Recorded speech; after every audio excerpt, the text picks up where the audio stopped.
Welcome back. Today we are going to look at one of the commonly used and important palette functions in SAP CPA, the filter step. Let's look at the definition first. Filter step removes the unnecessary data from the incoming message. In other words, filter step is used to keep only the relevant information in the incoming message, right? Let's look at the functionality of filter step in our CPA tenant, then you will easily understand this. I'm going to create one integration flow and name it as filter. In the description, this iFlow is used to demonstrate the functionality of filter component. Add and open in editor. I'll enable the trace and go to edit mode. I'm going to take a timer here and remove this start. I would like to see my integration flow running whenever I click on deploy. Okay. To set the initial payload, I will take content modifier and name it as initial payload. In the message body, we have to take our sample payload. So let's look at our sample XML. Just observe this payload. It has details of employee, and you can see first name, last name, age, job info, and under the job info, we have designation and status, right? So we have 3 employee details here, and we are going to use this payload. I'll paste this in the message body. Now I will take the filter step. So it is under message transformers and filter. I'm going to name it as filter employees, right? That's what we are doing. Okay.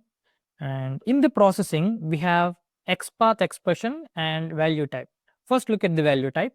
We have couple of options here: node list, string, node, integer, boolean. And here in the XPath expression, we have to provide the XPath condition. So filter step heavily relies on these XPath expressions, and understanding the structure of XPath and how to write those XPath conditions is very, very crucial for a filter. For this exercise, I would like to filter these employees based on their status, right? Like we discussed, we have 3 employees, and I would like to keep only active employees. Here we have a status field, right? So it has values either A or T. A belongs to active and T means terminated. So I would like to keep only active employees. In other words, I would like to remove the terminated employees. Okay, we have 2 active employees and 1 terminated employee. Okay, let's see how to write the XPath condition. Okay, what is the root node here? The root node in this sample payload is employees, right? We have this as root node. I'm going to write /employees. And what is the node of each employee? It is employee. Okay, I'll copy this and paste it. So let me run this first before writing any condition. I have just given employees /employee, and let's see how this works. Let me deploy and see the final payload. Right? We have employee data. Just observe how many employees we get.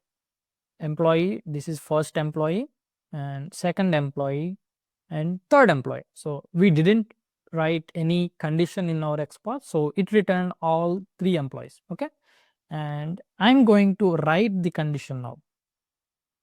Like we discussed, we would like to keep only the active employees. In other words, we would like to remove the terminated ones. Okay, see how I write the condition. Square brackets, we use these square brackets whenever we want to select a node which satisfies the conditions written inside these brackets. Okay, see how I write the condition. Let's look at the payload again. We have status under the job info. Okay, so I'll copy this job info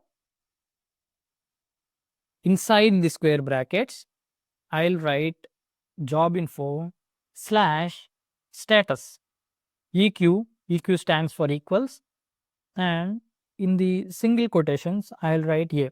So what this condition means, this condition will check whether the employee have a status equal to a or not. Let's see if this condition works or not. I am going to deploy this.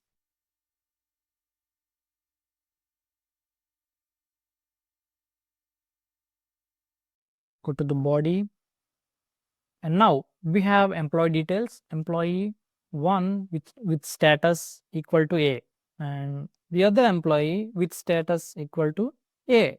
So it is able to filter out this Steve employee with status terminated.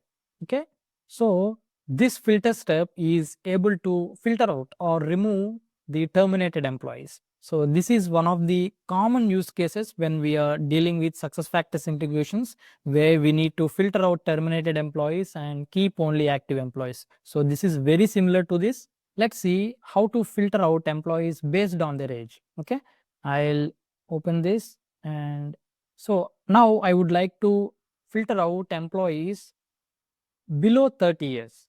Okay, so we have 3 employees, and out of them 2 employees are below 30 years age, and I would like to keep only those employees.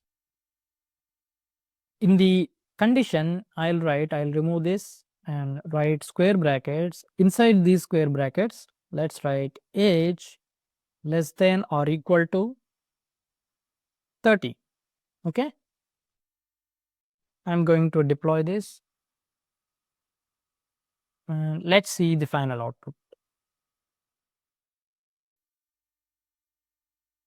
Now we have 2 employees with age 30 and 25. So it is able to filter out the employees with age more than 30. Okay, so this is how we use node list. But if you closely observe this payload, so I am going to copy this and paste it in a new tab, so you can see this much better. So here's the output. We have employees, 2 employees. Just observe closely. Can you identify the fault with this XML document? Yes, it doesn't have a root node. So every XML document should have a root node. If we pass this payload as it is to next steps, our integration is going to crash for sure. Okay, so whenever we are dealing with filter step, we need to be very careful about the output structure. So it is missing the root node. So we can add a root node using a content modifier. I'll show you how to add a root node. And in the very next step of filter, I'm going to take content modifier and place it here and name it as add root node. And in the message body, I would like to add the root node as employees and close this root node. Here, I will read the previous message as it is. For that, I will use dollar curly braces body. Okay, since I have used body expression here, I will change the type to expression. Okay, and let me deploy this.